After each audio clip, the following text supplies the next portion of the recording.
Hi, hello, dear friends. Welcome back to another video of our YouTube channel ZB Learning Center. Karnataka ಶಿಕ್ಷಕರ ಅರ್ಹತಾ ಪರೀಕ್ಷೆ Karnataka teachers eligibility test 2024 ಕುರಿತು ಕೆಲವೊಂದು important updates ಮತ್ತು latest ಇನ್ಫಾರ್ಮೇಷನನ್ನು ತಮ್ಮೊಂದಿಗೆ share ಮಾಡ್ತಾ ಇದ್ದೀನಿ. ವಿಡಿಯೋನ ಕಂಪ್ಲೀಟಾಗಿ ವಾಚ್ ಮಾಡಿ. ಇದು ಪಾರ್ಟ್ 2 ವಿಡಿಯೋ ಆಗಿರುತ್ತೆ. ನಮ್ಮ ಯೂಟ್ಯೂಬ್ ಚಾನಲ್ನಲ್ಲಿ ನಿಮಗೆ ಕರ್ನಾಟಕ TET ರಿಲೇಟೆಡ್ ಎಲ್ಲ ಲೇಟೆಸ್ಟ್ ಅಪ್ಡೇಟ್ಗಳನ್ನು ನೀಡಲಾಗುವುದು. How to prepare for this TET examination, ಕ್ವಾಲಿಫಿಕೇಷನ್ಗೆ ಎಷ್ಟು ಮಾರ್ಕ್ಸ್ ಬೇಕಿವೆ, ಅದರ ಕುರಿತಾಗಿ old previous year question paper ಕೂಡ ನಾವು ಸಾಲ್ವ್ ಮಾಡಿ ತಮ್ಮೊಂದಿಗೆ ಶೇರ್ ಮಾಡ್ತೀವಿ.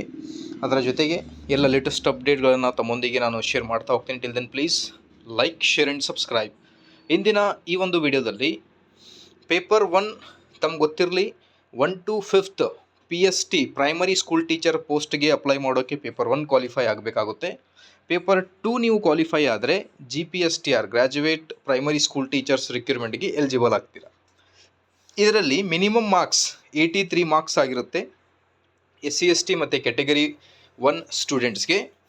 ಸೊ GM ಮತ್ತು OBC ಕ್ಯಾಂಡಿಡೇಟ್ಸ್ಗಳಿಗೆ 90 ಮಾರ್ಕ್ಸ್ ತೊಗೋಬೇಕಾಗುತ್ತೆ. ಟೋಟಲ್ ಮಾರ್ಕ್ಸ್ ಇರೋದು 150ಗೆ 83 marks for SC/ST and category 1 student, 90 marks for GM and OBC student. Okay, this is the second important thing.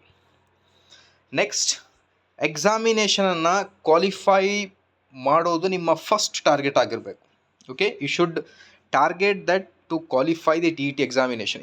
ಇಲ್ಲಿ qualification is very much important because if you qualify in this examination you are eligible to write the government teachers post call ಮಾಡಿದಾಗ ನೀವು apply ಮಾಡೋಕ್ಕೆ eligible ಆಗಿರ್ತೀರ. So for that reason first target is to qualify the examination. Okay, score ಮಾಡೋದು that is different. Out of 150 ನೀವು 149 ತೊಗೊಂಡ್ರು eligible ಆಗ್ತೀರಾ. 90 marks ಅಥವಾ 83 marks as per your category ನೀವು ತೊಗೊಂಡ್ರು ಕ್ವಾಲಿಫೈ ಆಗ್ತೀರಾ. So target is to qualify the exam. Second important thing, start reading and practising the important topics. Okay, ಏನೆಲ್ಲ syllabus ಕೊಟ್ಟಿದ್ದಾರೆ ಆ ಒಂದು ಸಿಲೆಬಸ್ನಲ್ಲಿ ಇಂಪಾರ್ಟೆಂಟ್ ಟಾಪಿಕ್ಸ್ ನೀವು ಪ್ರೀವಿಯಸ್ ಇಯರ್ ಕ್ವಶನ್ ಪೇಪರ್ಸನ್ನು ಸಾಲ್ವ್ ಮಾಡಿದರೆ you come to know that what are the important topics for the Karnataka TET. ಹೇಗೆ repeat ಆಗುತ್ತೆ, ರಿಪೀಟೆಡ್ಲಿ ಕೆಲವೊಂದು ಕ್ವಶನ್ಸ್ ರಿಪೀಟ್ ಆಗ್ತಾ ಹೋಗ್ತವೆ. ಸೊ ಹಾಗಾಗಿ ಯಾವೆಲ್ಲ ಇಂಪಾರ್ಟೆಂಟ್ ಟಾಪಿಕ್ಸ್ ಇರ್ತವೆ ಅಂತಹ ಇಂಪಾರ್ಟೆಂಟ್ ಟಾಪಿಕ್ಸನ್ನು ಫಸ್ಟ್ ಕಂಪ್ಲೀಟ್ ಮಾಡಿ. ಮಾಕ್ ಟೆಸ್ಟ್ ಏನಿರುತ್ತೆ, try to solve previous year question papers.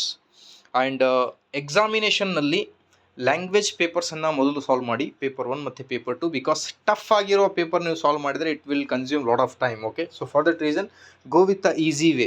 Language paper, ಅದಾದಮೇಲೆ ಸೈಕಾಲಜಿ, ಅದಾದಮೇಲೆ ನಿಮ್ಮ ಮ್ಯಾಥ್ಸ್ ಸೈನ್ಸ್ ಇದ್ದರೆ ಮ್ಯಾಥ್ಸ್ ಸೈನ್ಸ್ ಇರುತ್ತೆ, ಸೋಷಿಯಲ್ ಸೈನ್ಸ್ ಸ್ಟೂಡೆಂಟ್ಸ್ ಇದ್ದರೆ ಸೋಷಿಯಲ್ ಸೈನ್ಸ್ ಸಬ್ಜೆಕ್ಟ್ ಇರುತ್ತೆ. ಸೊ ಈ ಥರ ನೀವು ಕ್ವಾಲಿಫೈ ಆಗೋಕೆ it's an good opportunity. So ಇದು ಒಂದು ಪಾರ್ಟ್ 2 ಆಗಿರುತ್ತೆ. ಪಾರ್ಟ್ 3 ಅಲ್ಲಿ ಮತ್ತೆ ಲೇಟೆಸ್ಟ್ ಅಪ್ಡೇಟ್ಗಳನ್ನ ನೀಡ್ತಾ ಹೋಗ್ತೀನಿ. Till then please like, share and subscribe. Thank you.